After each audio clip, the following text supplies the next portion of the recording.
All right, guys, I'm here tonight with a breakdown of my Beyonder deck that I played for close to 20 years, if not 20 years. Most of you who have been around a while have probably played against it. Some of you got to see it for the first time about a year ago when I came out of retirement and played in Columbus at the OP Cup with it. I then took it out to Oklahoma and got annihilated. At the OP Cup, I went 8-2. Played Phil in the finals. I beat him earlier in Swiss, but then he beat me in the championship game. I had also lost to Eric Counts in Swiss and came back and beat him in single elimination. So technically, I beat all 8 players that I played that day with this deck. The Beyonder, with the X-Babies and White Queen on the front line, Magneto in reserve. The whole theme of this deck is chain attacks, and you end them with a JW. Beyonder playing the JW so that he can play the 8 power card to go with it. It can be a devastating chain of events.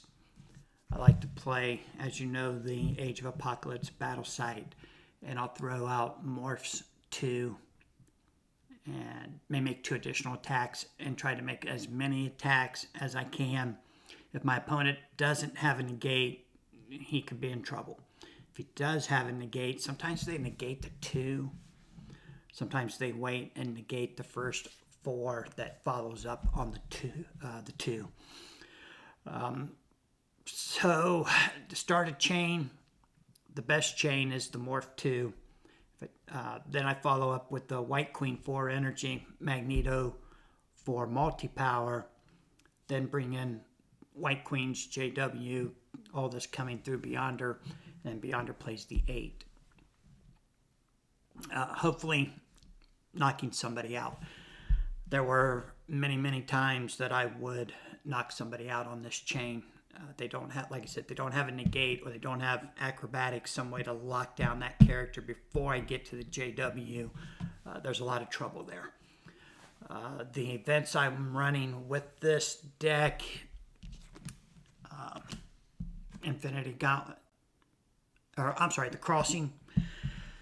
I run Hideout Discovered to get rid of Teamworks. No cards with the word teammate, again, to take out some teamworks. And, of course, the KO event. Heroes Avenge Murder. That one can be devastating to a deck. Then you hope your opponent draws a whole lot of unplayable cards.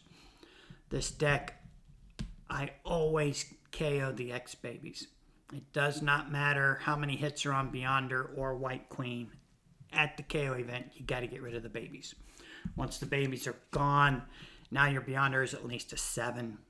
And hopefully you can let them knock out White Queen before they get Magneto. As soon as Magneto comes up, people normally would shift to attack Magneto. For the White Queen, I run 2 of her 6 intellect attacks. Hellfire Leader. These can be made against the character in reserve. And that's kind of a lockout blocker there sometimes.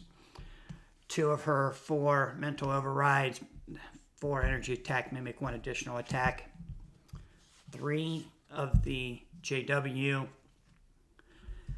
and 1 telepathic manipulator, which is pretty nasty. Target hero must remove all place cards and move into reserve for remainder of battle. This is one of those cards that you can use to attack your opponent. You can also use it on yourself to lock yourself out of battle.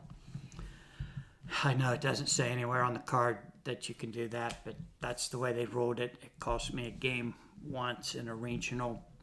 I had an ally left in my hand. I didn't play it with telepathic manipulator placed, which means the ally was playable. If my opponent had locked me out, I would have had to play telepathic manipulator against myself. And that's when I learned that telepathic manipulator can be played against one of your own teammates. I should have known, I guess. It reads, target hero must discard all place cards and move into reserve for remainder of battle. I didn't know it. I didn't realize it. It cost me. But it is a nice defensive maneuver if you are locking out. This deck does have semi-lockout ability to get hideout discovered or no cards with the word teammate. You can get acrobatics in play on Beyonder, then power mimic it onto White Queen, and then play telepathic manipulator on the X babies. I've never ever used it that way, but you can. Magneto only has 5 cards. He's got the 2 of the magnetic devastation, which is a 4 multi-mimic, 1 additional attack. 2 of the power flux, which is 6 energy attacks. And Master of Magnetism has 11 any power attack. The X babies, as is my Henry Pym deck, the X babies are loaded. I run 3 avoids, which is a little dazzler. Most people go after Beyonder, and if they don't, you kind of try to force the attacks onto him with cards like acrobatics, and I'll get into the battle site here in a bit that I use to keep White Queen alive. Running 3 X babies negates, 2 little colossus, 6 that becomes a 10 if successful, or no, makes you +4 for venture if successful. 2 little phoenix, a 7, maybe used to attack or defend. I usually try to hold this one in the hand and use it to defend the first attack of a teamwork, whether it goes on Beyonder or the X babies. But it is 7 points of venture, so if you attack with it, they're probably going to block it. Of course, you got little Iceman, who likes to remove all of those lockout cards. And I just started running Little Rogue. When I came back last year, 2022, I did not have Little Rogue in the battle site because there was just too many any hero decks. I did put it in the deck when I went to Oklahoma. Opponent may not attack or defend with cards from the battle site for remainder of battle. So if you're playing somebody with a battle site and they're holding 3 activators, that's a pretty good card. It did not play out that well. I do run it also in the Henry Pym deck where it works a little bit better, but it's never really locked out a battle site for me, even in play testing when the opponent had a lot of activators. All right, the battle site, I'm going to break that down this time. Age of Apocalypse. I'm running 3 beast cards. Void 1 fighting. 4 strength, may make 1 additional attack against a different opponent, which is the one thing I don't like about it. It's still a chain, but I got to attack 2 different opponents. And then acrobatics. X-Man, I only, by the way, in case you're wondering what acrobatics does, only attacks made with universe cards may be played against beasts for remainder of battle. If you're running the no teamwork or the no teammate event, that protects your character completely. X-Man, I only run 2. His 4 multi, may make 1 additional attack, and Street Profit. Avoid 1 attack made with a power card or remove 1 power card hit from X-Man or teammate. I know a lot of guys like to run X-Man's 11 or his avoid 1 attack, may not be attacked for remainder of battle. I don't, just because I like Power Mimic way more, and it's a funner card to play. Shadowcat, I'm running 3 cards for Shadowcat, avoid 1 attack, a 6 that can be used to attack or defend, and the 210. The 210, if you can hold it till the last card, and you don't need to use it to defend something with the avoid, those are the last 2 choices you hope to make. You can either defend something or you can attack with the 210 to win a venture. The same regional I screwed up with my telepathic manipulator. Phil actually won a game by having the 210 in his battle site, and it was hilarious. His opponent said, well, unless you got a 10 in that battle site, and of course he did. Holocaust, I run the negate. 5 energy. If successful, remove 1 hit from the permanent record of a teammate. And what we call the tuck at the pip minion. It takes all your hits from Venture, puts them on the permanent record, and it affects the Venture total. Holocaust out of a battle site is pretty amazing. Maybe even a little bit better with Onslaught Citadel. The Citadel doesn't have a power mimic, so I don't play it.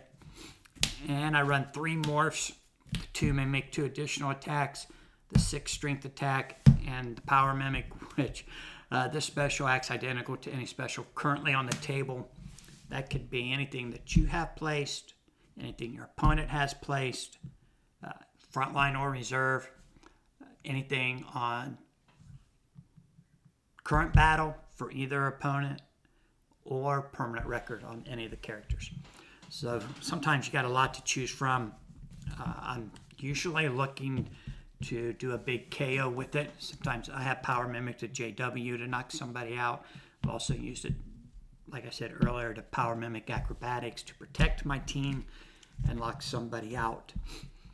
And now, power pack, it's not all that unusual, I don't think. I run 3 8s, 3 7s, 3 6s, 2 5s, 2 4s, 2 3s, a 2, and a 1.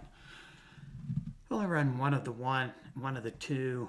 I would normally place that on the X Babies when I draw it to save it for a teamwork follow-up. And where are my teamworks? Oh, here are my teamworks.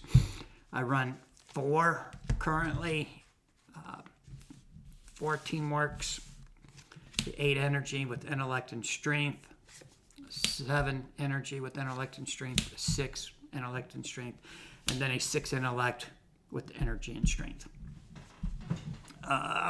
Sometimes I have trouble getting the teamwork off because I want to save a power card for the JW. It's not too awfully bad. It's not near as bad as I've been having with the Henry Pym power cards. I've still got to work out the power pack on that one.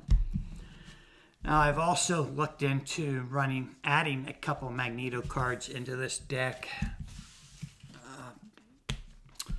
Avoid 1 attack made with the Universe card. The only problem there with my 2 events where my opponent can't attack with the Universe card. If that's in my hand, it's a dead card. And then 2, opponent must immediately discard 1 place Universe card of Magneto's choice. That will get those cards, those teamwork cards that they can't play. I have to place them. Hopefully I got one of those in my hand to make him discard it. The only other problem with that is if I draw it in a hand that I don't have an event and they don't place the teamworks, they're holding 1 in the hand. I've also been playing around with opponent is -3 to Venture total for this battle.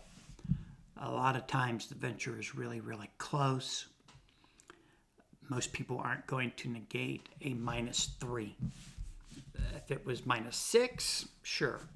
And sometimes maybe even if it was -4 or 5. But a -3, they're usually going to let me put that in play. That just gives them another card to attack with that I didn't defend. So I'm still playing around with that. I don't know if it's going to work or not. I've heard a couple other guys have been adding that card or that similar cards to their battle sites or their decks just to get Venture total. I have been running Team Overpower and a next. Going to look at this one the next time I get together with the guys and maybe see if there's something better than Team Overpower. Placing activators is very, very nice. I like being able to do that, but maybe there might be something better instead of just using what I've always used in the past. So that's it. If you got any questions, feel free to leave a message in the comments and I will respond. And thanks for watching, and remember to follow us on Instagram and on Facebook, and give us a like and a subscribe. Thanks.